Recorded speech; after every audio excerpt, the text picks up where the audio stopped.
The first 3 months is probably the most crucial for any business in hiring. It's not just about your VA doing assigned tasks. We expect our VA to become decision makers within their role. So as you know, we're not just a recruitment company. Our goal here is to be our client's strategic partner.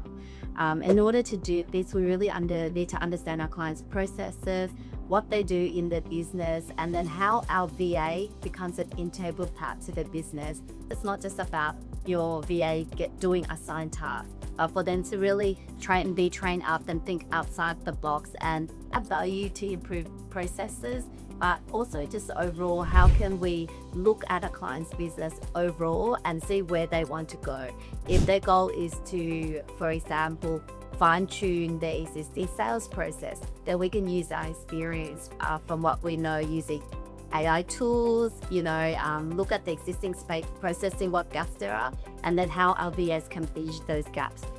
Along with our subject matter experts in the business, we can get them to train up the VA or even us coaching our clients, because this could be uncharted territory for them as well. I think a lot has changed in our check-in call process. So through the years, what we've identified is the first 3 months is probably the most crucial for any business in hiring, right? So that's why a lot of businesses have 3 months probation, 6 months probation. The first 3 months is the most crucial. So what we look at is how the VA is performing in the first week, first month, month 2, month 3, and so on. Now, at each of these check-in points, we have different conversations. So obviously in the first week, they're new to the business, they're probably just being onboarded.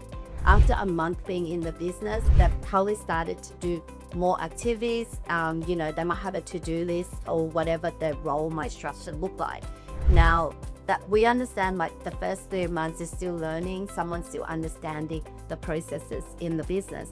By the end of that, what we expect our VA to become decision makers within their role, right? Identify what's missing, and the conversations we have, these check-in calls we have with our clients will allow us to see that as well, understand those gaps. They will feed back with us, how the VA is performing, what's been working well, what are some challenges they face, and then this is where we come in and help them bridge those gaps. So if, for example, they're like, hey, everything's going great, but we work remotely, so I'm not sure when my VA is on or not. They're working in the background. So then we would help them implement a process to help that become more transparent. So an example would be we implement like a daily stand-up. So every day the VA will probably identify 3 main tasks that they want to focus on. And then at the end of the day, they might send him an end-of-day report to highlight what they've completed, if they had any roadblocks or any challenges. So that will provide the client with more transparency. And of course, not all clients might need this, but this is where we would help guide the clients if they have not worked with, remote staff before or not have outsourced before. This is our job to help guide them in how to manage a remote staff.